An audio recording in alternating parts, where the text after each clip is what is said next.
During the last century, thousands of people from Ireland emigrated to America to start afresh in the New World. And for the ones who went there in the 1950s, the good news was that they rocked up in the golden age of American automania. The one thing they weren't short of was cars. But that didn't stop one man back here in Ireland thinking, Ford, General Motors, amateurs. We can do better than that. And so this man, Wilbur Curtis, created the Shamrock. It would be Ireland's answer to the Thunderbird. Wilbur planned to build it in the home country, ship it to the US, and at $2,500 a pop, it would tug the heartstrings and the purse strings of all those expats in Boston and Chicago. All right, mate. It was a brilliant plan. So why then have you never heard of it? Why do we have to come here to a tiny garage in Drogheda to find the last one? I got it. Wow. Here it is. The only one. The famous Shamrock. The Shamrock had a few problems. For a start, it was built out of fiberglass, and as its owner Paddy Byrne demonstrated, not very well. That's it now. You've broken it. I don't think so. Okay.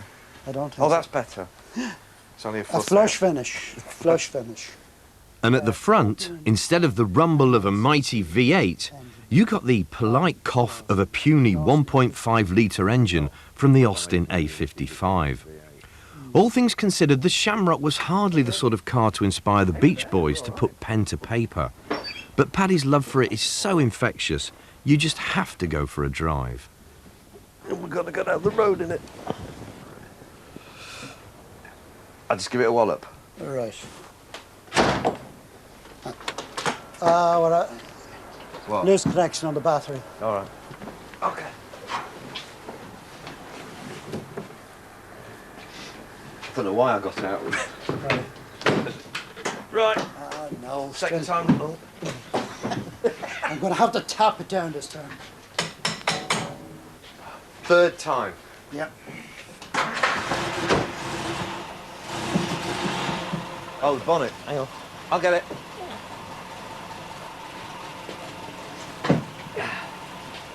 There's one with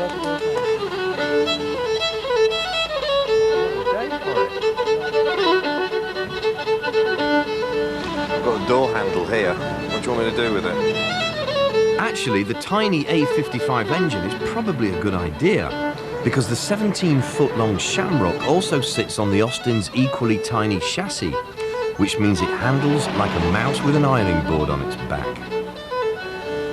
I'm trying not to lean on the door because I'd read that when you go around the corner, the door will fly open. But there again, Andy, you can't believe what you read in the papers either. Morning. Hey, but you wouldn't want to go fast in it, to be honest, would you? No. No, as I say, you keep around the 30 mile an hour. Yeah.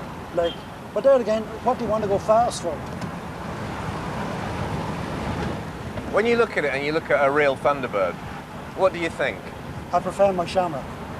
And all its little faults and stuff like that. Oh yeah, but the thing with these faults, when you're going out every Sunday there, it's grand to have your toolbox with you and enjoy yourself lying under a car. That's all part of the sport. Ah, well that, oh.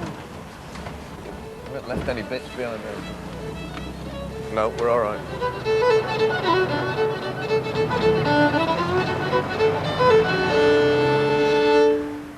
Wilbur Curtis chose Castle Blaney, a small rural town with no car-building experience whatsoever, as the place to build the Shamrock. Today, the factory's gone, but luckily, one of the former workers swears he's got some old footage of the place. This is our last hope, this one, isn't it? No. No. No, that, well, there's movement there. No, that's someone fishing. Right, Pat, I think it's on this. In fact, I'm almost certain it's on now. We'll have to search. Fingers crossed. Hopefully. Now we're back. Show jumping. At the annual show, yeah. So I think it should be short. There we are. Oh, there. That's in front That's of the it. factory. That was taken in front of the factory. Shamrock Motors can't stop raining. There it is. It ran on the cheap petrol. It's not all of there is. That's it. Yeah, that's all there is of Shamrock Motors. Yeah. Oh, It's that's just a more fishing people program. fishing. Oh, do we put it in the It's a back? fishing program after Shamrock All Motors. right. Because it's all to do with the Heritage Weekend. Right, okay. Nearly everybody who was in the motor business in some one way or another, except Jackie. And Jackie, who was the tailor, who used to sell petrol at the local filling suit stations. tailor? Yeah. And he cut out the shape Oh, in the in fiberglass. fiberglass. He cut the.